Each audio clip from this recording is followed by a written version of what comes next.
La vida es una emocionante aventura. De todo podemos escapar excepto de elegir. Nunca una noche le ha podido ganar al día. Pero la vida sin Dios no es vida. Te presentamos Una voz en el camino. Y luego Jesús hizo a sus discípulos entrar en el barco e ir delante de él a la otra parte del lago, entre tanto que él despedía a las gentes. Y despedidas las gentes, subió al monte, apartado, a orar. Y como fue la tarde del día, estaba allí solo. Y ya el barco estaba en medio de la mar, atormentado de las ondas, porque el viento era contrario. Mas a la cuarta vela de la noche, Jesús fue a ellos andando sobre la mar. Y los discípulos, viéndole andar sobre la mar, se turbaron, diciendo: fantasma es, y dieron voces de miedo. Mas luego Jesús les habló diciendo: confiad, yo soy, no tengáis miedo.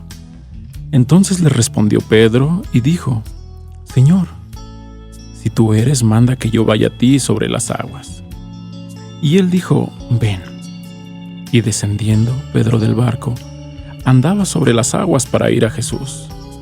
Mas viendo el viento fuerte, tuvo miedo, y comenzándose a hundir, dio voces diciendo: Señor, sálvame. Y luego Jesús extendió la mano, trabó de él y le dice: oh hombre de poca fe, ¿por qué dudaste? Y como ellos entraron en el barco, sosegóse el viento. Entonces los que estaban en el barco vinieron y le adoraron diciendo: verdaderamente eres Hijo de Dios. Y llegando a la otra parte, vinieron a la tierra de Genesaret. Y como le conocieron los hombres de aquel lugar, enviaron por toda aquella tierra alrededor y trajeron a él todos los enfermos. Y le rogaban que solamente tocase el borde de su manto. Y todos los que tocaron quedaron sanos. La palabra de Dios dice en realidad muchas cosas en relación con cualquiera de las emociones humanas, no importa de cuál se trate. En esta ocasión quisiéramos hablar un poquito sobre el miedo. El miedo que nació en el huerto, fue el lugar donde se inició y donde se encontraron desde el principio tres emociones importantes que siguen siendo prevalentes en el ser humano y que van realmente juntas. Regresando por un momentito a la narración del Génesis, en el capítulo en que se inicia el proceso del desarrollo negativo del ser humano después de su caída, encontramos que el Señor vino como tenía por costumbre en la tarde del día a hablar con Adán, hombre y mujer. Y ellos ya habían fallado, ya habían desobedecido al Señor, ya habían comido sin permiso del árbol del conocimiento del bien y del mal, que como hemos mencionado en otras ocasiones, era para que lo comieran, pero no antes de haber comido del árbol de la vida. Y hemos mencionado en otras ocasiones el por qué Dios dio ese mandamiento. Simplemente era proteger al hombre de recibir un conocimiento que lo hubiera destruido, que de hecho lo destruyó, antes de tener la capacidad de manejar el sentimiento del bien y el mal en ese caso. Dios siempre pone delante de nosotros una meta. La meta es mayor que nosotros mismos, pero invariablemente tiene una promesa. Primero, al estar una meta por delante, es una promesa anticipada de crecimiento y de ayuda. Cuando llegamos a la meta por un camino diferente o llegamos a brincos a ella, lógicamente la meta puede convertirse en otra cosa. Es lo que pasó con estos en el huerto. Pero solo por recordar el principio del asunto, dice que cuando comieron del árbol del cual debieran haber esperado para comer, prohibido hasta entonces, Fueron abiertos los ojos de entre ambos y conocieron. No es que Dios no hubiera querido que abrieran los ojos. Simplemente, otra vez, tenemos que tener un entendimiento basado en un conocimiento mayor que el simple entendimiento. Tenemos que conocer después de entender. Y tenemos que saber antes de conocer y antes de entender. Pero fueron abiertos los ojos de entrambos y conocieron. He aquí el proceso. ¿Qué cosa quiere decir una cosa y otra? Cuando fueron abiertos los ojos de estos, conocieron. Es decir, el conocimiento no fue simplemente el conocimiento de su desnudez como el haber visto que tal cosa les había pasado, sino un conocimiento interno. Alguien preguntaba esta semana en relación con la razón de la cruz. Y la cruz tiene, por supuesto, muchos ángulos. Lo más conocido es el ángulo del sacrificio del Señor Jesucristo. Pero la cruz tiene muchas más cosas, incluso porque la cruz, porque Jesús ahí, etcétera. Sin entrar en detalles que nos llevarían muy lejos en análisis, simplemente la cruz lleva también la presentación, el significado, el simbolismo, la fuerza del nombre tetragrama de Dios, el nombre del Altísimo que es impronunciable, las 4 letras que él utiliza para mencionar su nombre y que no se pueden pronunciar porque nadie pronuncia consonantes.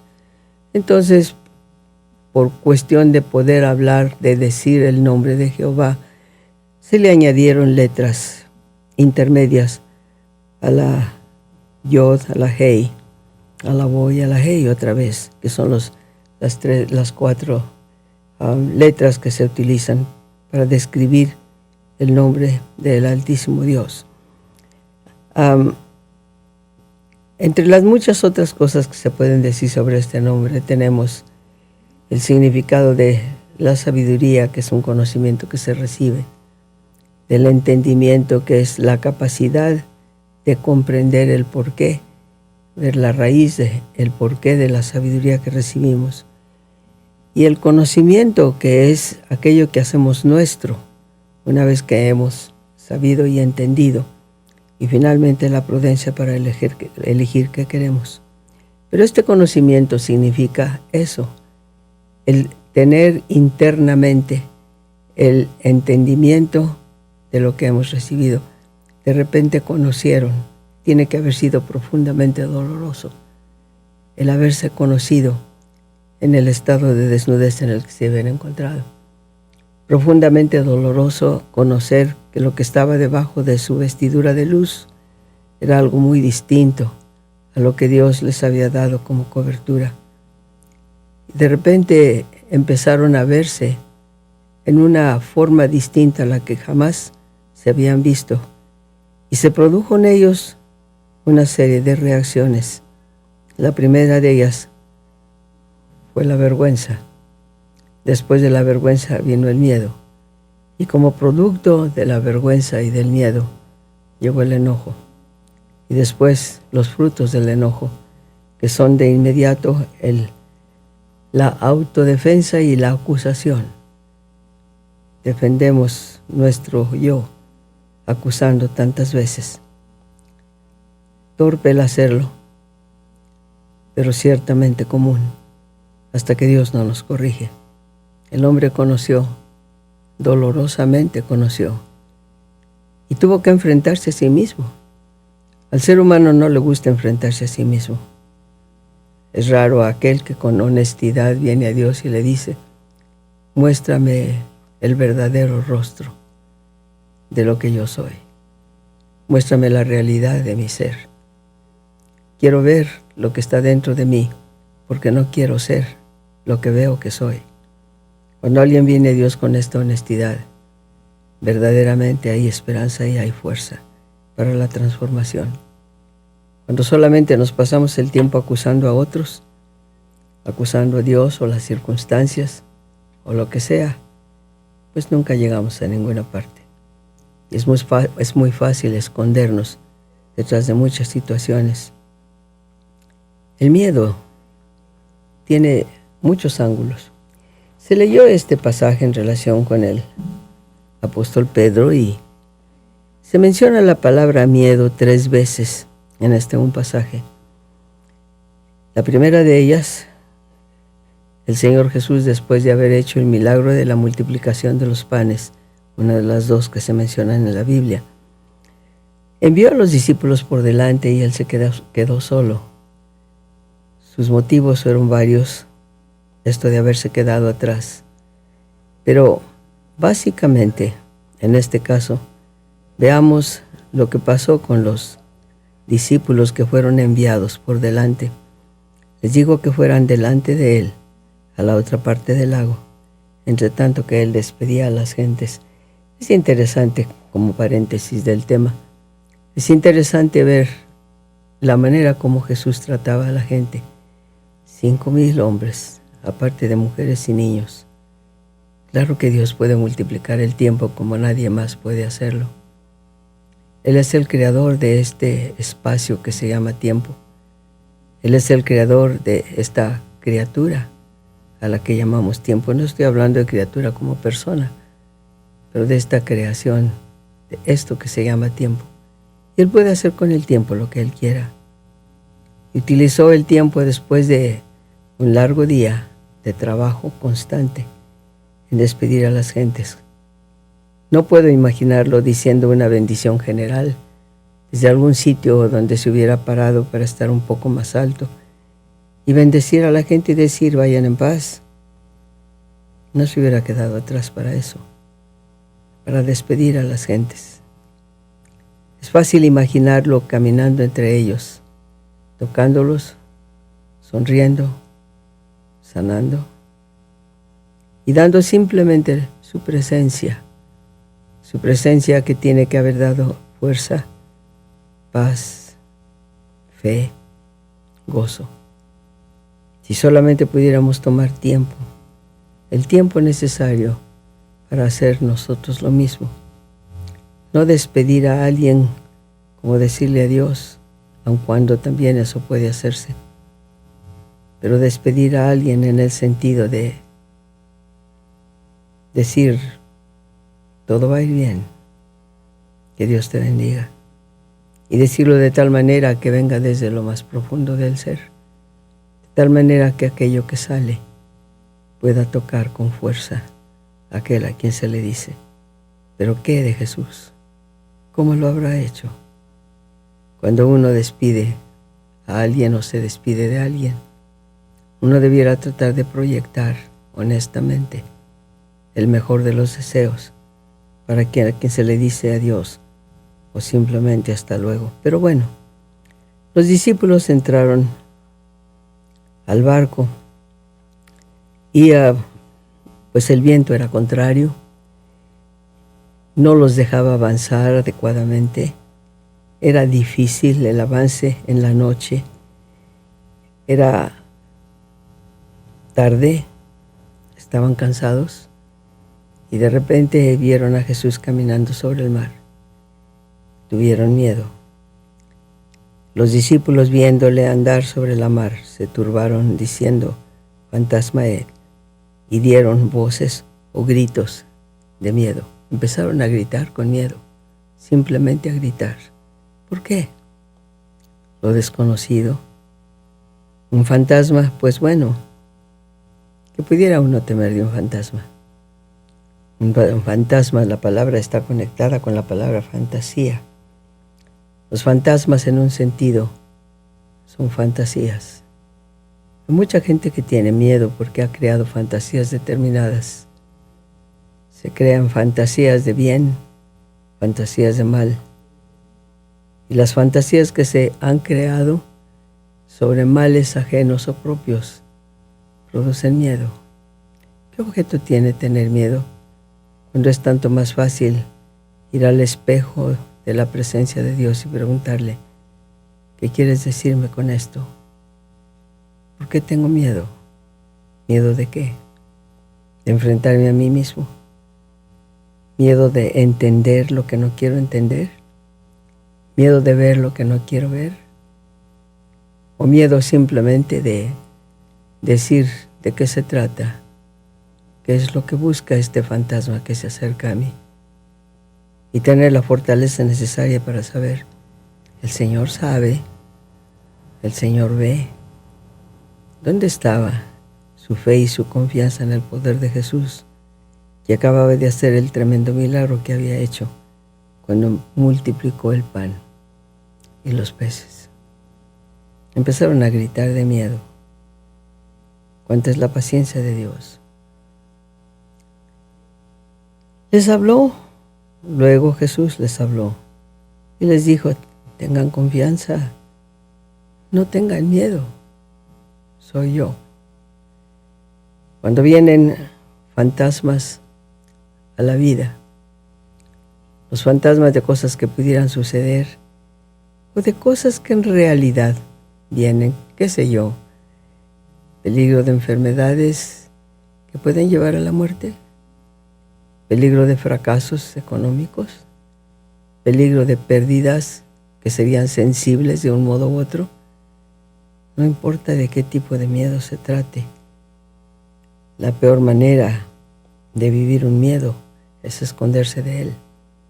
Pero simplemente recordar que Él siempre está detrás, pero en forma real, de cualquier cosa que para nosotros debiera ser solo un fantasma. Porque después de todo, cuando el fantasma se hace realidad, no era para tanto. No era para tanto. Pudiéramos pensar de muchas cosas en la Escritura en relación con eso. Goliat, el gigante, le producía miedo a cualquiera porque por supuesto era mayor que ellos, más poderoso, más fuerte, más ágil. Humanamente hablando, pues mataría a cualquiera que se le pusiera enfrente. Hubo uno que no tuvo miedo. ¿Por qué? Tan pequeño como cualquiera de los demás comparativamente hablando, con menos experiencia en la guerra que cualquiera de ellos. David, que no era otra cosa que un pastor, pero no le tuvo miedo al gigante. Para él el gigante solamente fue un fantasma, porque detrás de él y rodeándolo, él conocía la presencia de Dios para protegerlo de cualquier cosa.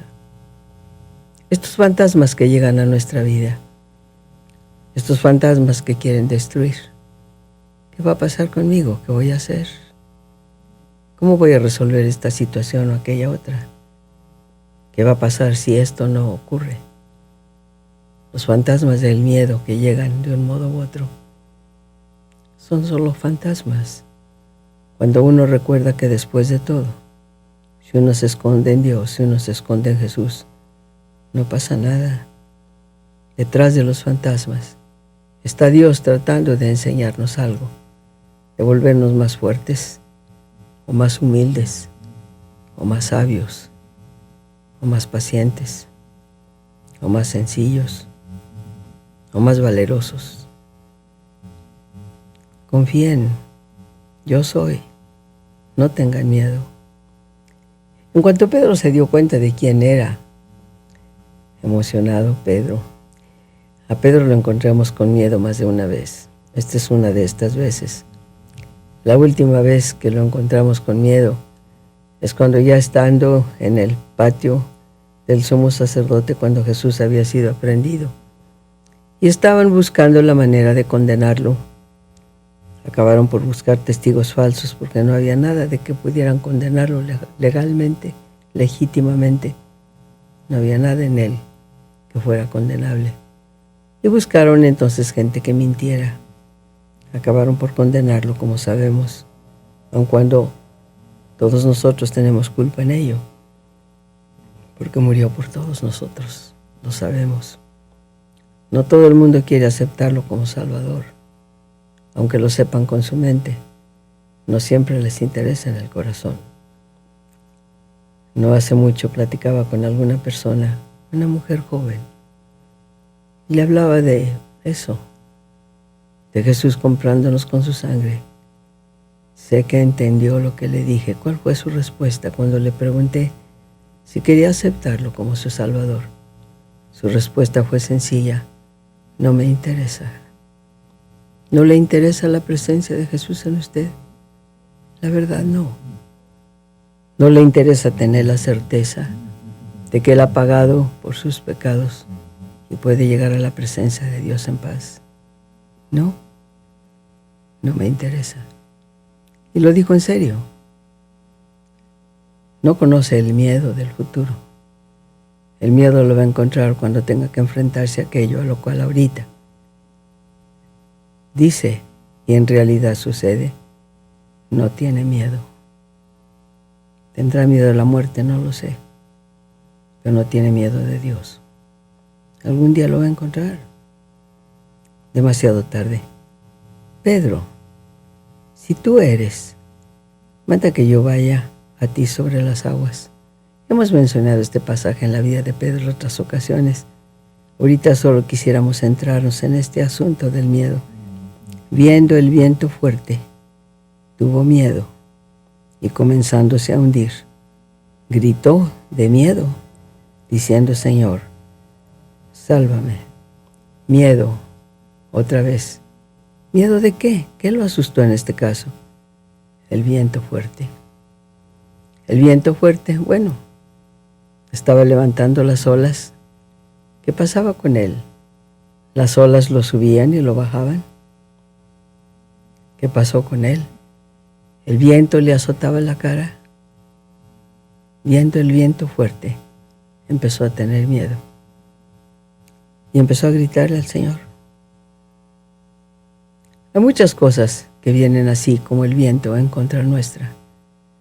Por una parte están los fantasmas, que vemos como fantasmas porque no entendemos que detrás de cualquier situación en realidad está la presencia de Dios. Y solamente queremos verla y descansar en Él y tener paz en Él y tener la firmeza y la certeza de que Él ha prometido no dejarnos y no desampararnos. Cuando se trata del viento fuerte, las voces que se levantan dentro de nuestro propio corazón, las voces que se levantan dentro de nuestra propia mente, a veces acusándonos o acusando a otros, acusando a Dios. El viento fuerte que viene y dice: no puedes o no sabes, no sirves o no vales. El viento fuerte que llega y dice: jamás será posible que esto se transforme en otra cosa. El viento fuerte, cuando vemos el oleaje y a veces subimos con fe y luego bajamos en desesperación. Cuando a veces parece que viene el éxito de una situación y después viene un nuevo hundimiento. Cuando es subir y es bajar sin certeza de nada, oímos las voces que nos producen miedo. Y no es necesario, porque Él está ahí, dispuesto a extender la mano en cualquier momento. Confiad, no temáis, yo soy, no tengáis miedo. No hay miedo cuando uno sabe que Él está ahí. Y Él está ahí siempre